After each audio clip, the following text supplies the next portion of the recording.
दोस्तों, आज हम आपके लिए लाए हैं एक ऐसी खबर जिसने पूरी दुनिया को चौंका दिया है। तुर्की की जमीन के नीचे से निकला है सोने का खजाना। जी हां, सैकड़ों टन खालिस सोना, जिसकी कीमत अरबों डॉलर बताई जा रही है। ये दरियाफ्त न सिर्फ तुर्की बल्कि पूरी दुनिया के लिए हैरान कुन है।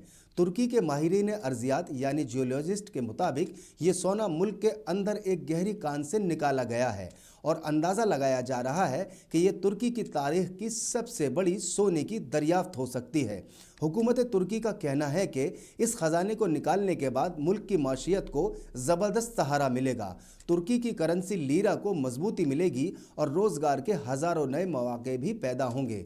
दूसरी जानिब आलमी माहिरीन ये भी कह रहे हैं कि अगर तुर्की ने इस खजाने को बेहतर तरीके से इस्तेमाल किया तो वो आलमी सतह पर एक नई मुआशी ताकत के तौर पर भी उभर सकता है। यहाँ ये बात खास ध्यान देने वाली है कि तुर्की पहले ही दिफाई सनत, तवानाई और टूरिज़्म के मैदान में बड़ी तेज़ी से तरक्की कर रहा है और अब ये सोने की दरियाफ्त इसकी किस्मत बदल सकती है। सोचिए ज़रा, जब किसी मुल्क के पास इतना कीमती ख़जाना आ जाए तो इसकी पोजीशन आलमी मंडियों में कितनी मजबूत हो जाएगी। शायद ये वही लम्हा है जिसका इंतज़ार तुर्की बरसों से कर रहा था।